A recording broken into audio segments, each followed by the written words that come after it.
welcome to Mao Mao Chinese. Today we are going to talk about Chinese surnames.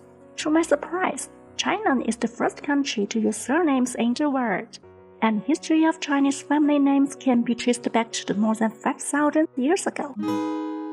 During the long period of development, and some surnames are seen as the past, where others have been passed down and gradually formed more than 6,000 family names that are currently in use. Based on data in the year 2020, the 6 most commonly used surnames are Li, Wang, Zhang, Liu, Chen, Yang, which cover over 30% Chinese population. That means there are more than 400 million Chinese people whose family names belong to the above 6 ones. Since they are so common, let's move to learn them then.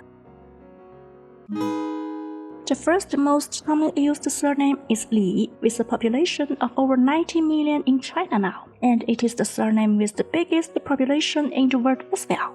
In Chinese history, there are more than 60 emperors, or say Chinese kings, whose surname was Li, and the character Li in Chinese means plum. The letter L here is pronounced as Le, and the letter I here is pronounced as Yi. The pinyin of character Yi follows the third tone, so it is pronounced as Le, Yi, Li.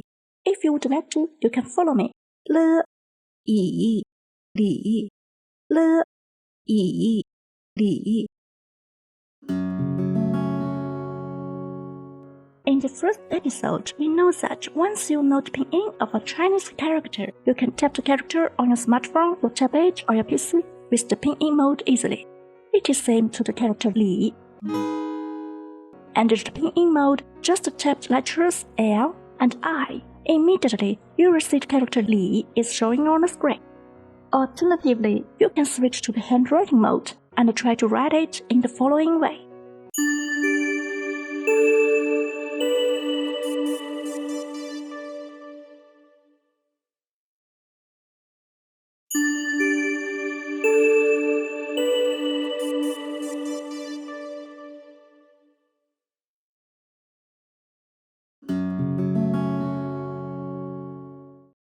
Frankly, in today's era, I prefer more typing with the pinyin mode than writing in the handwriting mode, as pinyin mode is easier and faster for most of the characters. However, it is up to you. Just follow your style, and it will be perfect. The second most commonly used surname in China now is Wang, with a population of over 85 million in the year 2020, and the character Wang means king, emperor, empress, and so on. The letter W in the pinyin is pronounced as Wu, and the letters A, N, and G are combined and pronounced as Ang, and the character Wang follows the second tone, so it is pronounced as Wu, Ang, Wang. If you would like to, you can follow me. Wu, Ang, Wang, Wu, Ang, Wang. And the writing of the character Wang is quite easy. Here comes the way how to write it.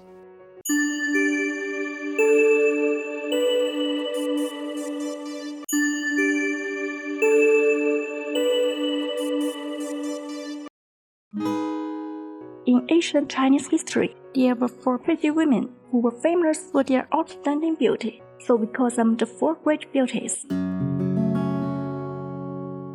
And one of them was called Wang Zhaojun, whose surname was Wang. And more than 2,000 years ago, there were many wars around the Chinese border. For the peace of nations, Wang Zhaojun was married to the king of a foreign country.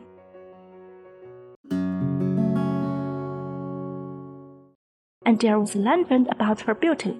On the way to leave her homeland, Wang Zhaojun played a Chinese traditional instrument to express her miss to the home.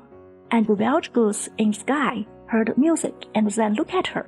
Immediately, the wild goose was so shocked by her beauty that it forgot to fly, and then fell to the ground. Nowadays, the term wild goose falling is described the beauty of Wang Zhaojun. Okay, after knowing the surname Wang, let's see the surname Zhang. According to the data of year 2020, there are more than 80 million Chinese people whose family name is Zhang. It is said that bows and arrows were first invented and used by their ancestor in ancient China. And character Zhang has many meanings, and the most common ones are open, spread, expand a piece or sheet of paper, etc. In the pinyin, the letter Z and H together are pronounced as zhi, and the letters A, N, and G are combined and pronounced as ang. The character zhang follows the first tone, so it is pronounced as zhi, ang, zhang. If you would like to, you can follow me. Zhi, ang, zhang, zhi, ang, zhang.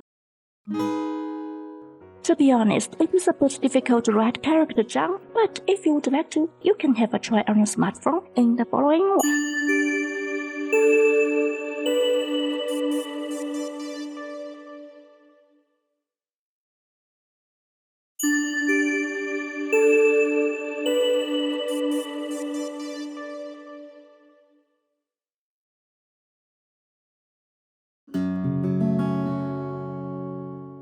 Today we talked a bit about Chinese surnames. If you are interested in them, don't forget to watch the next episode, and we are going to continue the topic. Hope to see you next time and have a nice day. Bye!